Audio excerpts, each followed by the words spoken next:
Hi everyone, it's Natalie and welcome back to my channel. Today I'm going to be talking about some of the romance books that I read in July and August. This is actually my second time filming this video because the first time I started filming it, I went completely unhinged and started rambling a lot. So let's see if take two is any better. The first book I'm going to be talking about is Hot Rabbi by Aviva Blakeman. This book is about the romance that develops between this Jewish woman who doesn't really engage with her Jewish community that much and the new rabbi. So I rated this 3 stars. It was not my favorite. I picked it up honestly completely good-natured. I literally got an email from Amazon promoting books. You know, they're always pushing me to buy ebooks. And so I saw the cover and I was like, Hot Rabbi. I am intrigued. I am interested. I am intrigued. I want to check it out. So I sent the cover to one of my friends and he was like, I am going to buy this for you and you are going to read it. And so he did. And so I read it. And I think the problem here was that my expectations were different from what the book was actually trying to do. So in part, this is obviously a romance, but it's also trying to be a kind of like different type of romance than what I was anticipating based on the title of Hot Rabbi. So basically, I liked the protagonists. I liked our main character and the rabbi. I liked their interactions. There were a lot of cute interactions between them. I liked that they had like philosophical conversations with each other. I liked that eventually both of them are emotionally vulnerable around each other and talk about basically their pasts and how that affects their present. That was fantastic. But then part of what kept taking me out of the story were the smut scenes. They just had so much dialogue. And like, don't get me wrong, usually I'm okay with some dialogue and smut scenes. I'm okay with some banter. I don't always mind like chatty smut scenes, but this one just, the vibes were conflicting. I felt like it was trying to be sexy but also trying to be like serious.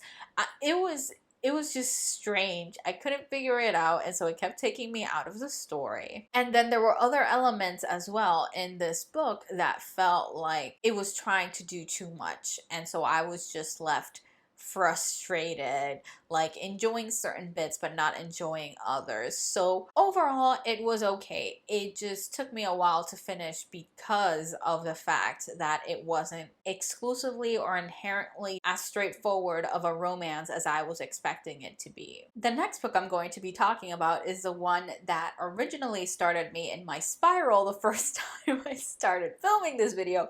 So let's see if I'm any better this time. So the book is After the Storm by Hannah Birchwood, Key Dyson, and Raymond Roach. So this book is like a sci-fi romance, I guess is what I would describe it as.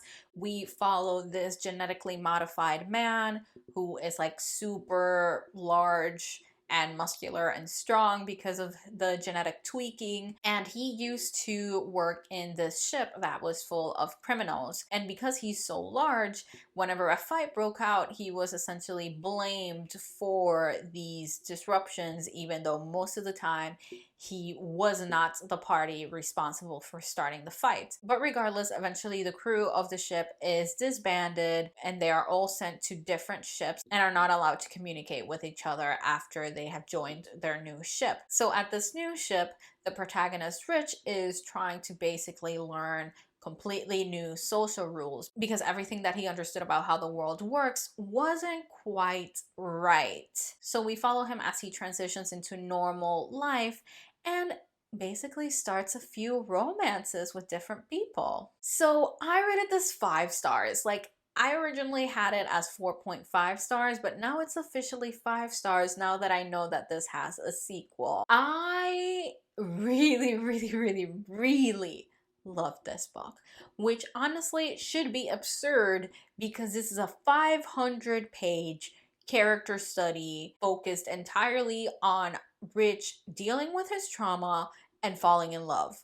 Like, why do I love this book so much?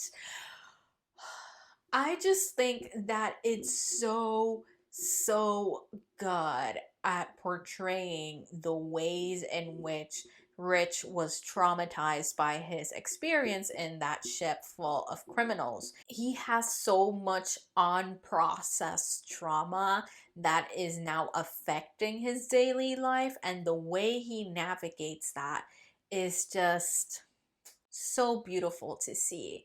And to be fair, the reason why I originally gave this 4.5 stars is because I didn't think that he dealt with enough of his trauma by the end of the book, but I found out there's going to be more books in the series, so I'm allowing it. I'm going to let it slide. I'm going to let it slide because hopefully as the series progresses, he will actually confront more of his trauma and will, one, recognize and accept and deal with the fact that he has a lot of sexual trauma, and two, that he has a very negative coping mechanism, which is drinking. So hopefully that will come as the series progresses. But the other reason I loved this book was because it was so polyamorous. Like, and and like, what does that even mean? It just means that literally monogamy was like foreign. Monogamy was almost foreign as a concept to most of the characters in this book. They were just like, no, it's totally chill to be with different people. It's totally chill to be romantically involved with different people, and it's fine. We get it. It's cool. So the poly energy was just very, very, very strong and so good. And it wasn't that it was like perfect polyamorous relationships, because there were moments of jealousy and all of that stuff, but it was handled in such a way that it made sense and that it felt realistic, I guess. I mean, the whole scenario the characters are in it is so far-fetched. Not the polyamory, just the actual their daily lives is my point. That it's hard to say with a straight face, oh, it was realistic. But seriously, why I loved this so much is because the character relationships felt so realistic and just so fun. They were just so delightful to read because of their complexity. And the smut, y'all, it was so good. It was so good. So worth it. So worth it. So I'm absolute trash for this book. I sob on the inside because literally no one has read this book. It has such few reviews on Goodreads and on Storygraph, and it's because this is like not even published on Amazon, I think. I think at some point it was on Amazon, but now I think it's only exclusively on Smashwords, and literally the only reason I found it is because I still exist on Tumblr for some reason, and I basically saw different book covers of the books by these authors, and so I was kind of like intrigued by them, and I fell into a rabbit hole and I decided to pick it up on a whim. And honestly, y'all just need to pick this up. So if y'all think y'all can vibe with a 500-page romance slash dealing with trauma book, like, pick this up. Like, I'm telling you right now, you are not going to regret it. It's going to be so enjoyable. Like, this is the place to be. This is the book to read. Go check it out. And because I loved After the Storm so much, I picked up another book by two of the authors of that book, and that is Binding a Page by Raymond Roach and Key Dyson. This was a really good short and smutty vampire novella. It's essentially about this guy who gets turned into a vampire, and there's like a hierarchy of vampires, and so he was supposed to be turned in the most basic level, but he gets turned into what is called in this world a ruler. And because he's essentially a country hick, vampiric society is not really happy about his existence. And so he's doing the rounds trying to prove to vampiric society that he is civilized and that he's not going to be a danger to society, etc., etc. And when he's at the particular house of like another ruler, he goes to his room because he's tired of the party that he's at, and he finds a naked dude there who's like starving, and he's like, what is going on? And essentially, it's all a ploy from the ruler of that house trying to get rid of his page, because in this universe, pages, I guess, would be like the lowest level of vampire. They're basically groomed and raised to be the perfect eternal partners of rulers. But this ruler didn't like his page, so he ended the bond with him and is trying to shove him off into this new vampire's life. So, of course, it's like the super brief and short romance between these two characters, the brand new ruler and the page, and it is just so delightful. It was just so much fun. It was just so much fun. I gave it 4 stars, even though it's kind of like rapid fire. There's a lot of world building in order to make sense of the story. Literally, that's why my summary was so long, because in order to describe it in full, you just have to say a lot of things. So anyway, I loved this because it was cute. And again, we had some of that dealing with trauma, overcoming in part this trauma. And I loved it because we had this whole thing where the page was in this very toxic relationship, and he's only now starting to realize just how toxic that relationship was. And then our protagonist is realizing just how much he doesn't want to be in this very hoity-toity vampiric society, and he just wants to go back home and continue being a country hick. And it's just a good time. It's just a good time. I literally just reread this yesterday. It's September. I literally reread this yesterday, even though I read it for the first time in July, because I loved it so much. Like, objectively, is it amazing? I don't think so, but it's hilarious and a fun time, and the smut is good. So 100% would recommend it, and you should definitely check it out. The next book I'm going to be talking about is Guarding Temptation by Talia Hibbert. This is a romance in which basically we follow this woman who runs a political blog, and she starts getting death threats. And I think the best friend of her brother has this business in like security slash bodyguard stuff, something along those lines, I think. And it's essentially about the romance that develops between the two of them as he goes in to try to keep her safe and make sure that none of these death threats become reality. So I rated this 3 stars.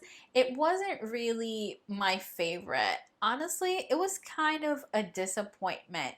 Y'all know I'm a Talia Hibbert stan, but this one just didn't deliver what I wanted it to, or what I expected it to, based on my experiences with this author. So essentially, the smut was superb as always. Talia Hibbert isn't capable of not writing good smut. This is basically what I'm starting to believe. I'm starting to believe she's incapable of writing bad smut. But in this one of the things that I always really enjoy about Talia Hibbert's books is how realistic she makes characters. She makes them feel like people, like actual people. And in this one, I didn't feel like we really got to know the characters. I really didn't feel like we touched deeper than the surface of these two characters. And that just was unsatisfying. And it made me sad, honestly, because I just want to love everything Talia Hibbert writes, so not loving something that she wrote makes me kind of emo. The last book I'm going to be talking about is One Last Stop by Casey McQuiston. This is a romance in which we follow this college student named August, who one day gets on the Q train, and she meets this very, very, very cute girl, and she kind of wants to see her again, but doesn't really expect to see her again. But then suddenly she starts seeing her a lot in the train. And so essentially she finds out that this girl is stuck on the Q train, and she basically then decides to figure out a way to help her get out of this train. So I rated this 3.5 stars. I have conflicting feelings. On the one hand, I really enjoyed this, like in the most basic sense of the word. When I was reading this book, I was enjoying myself. I was having a good time. I even annotated this a lot because I was having a good time. But I don't actually think this is that great of a book. Like, if I'm being honest, I think the author's debut, Red, White, and Royal Blue, is much better overall. And I think in part is because I did feel like this was longer than it needed to be. And I don't even know how to talk about why I just felt like this was not as good as Red, White, and Royal Blue. It just wasn't. I think a large part of it is that I did not fully believe the relationship.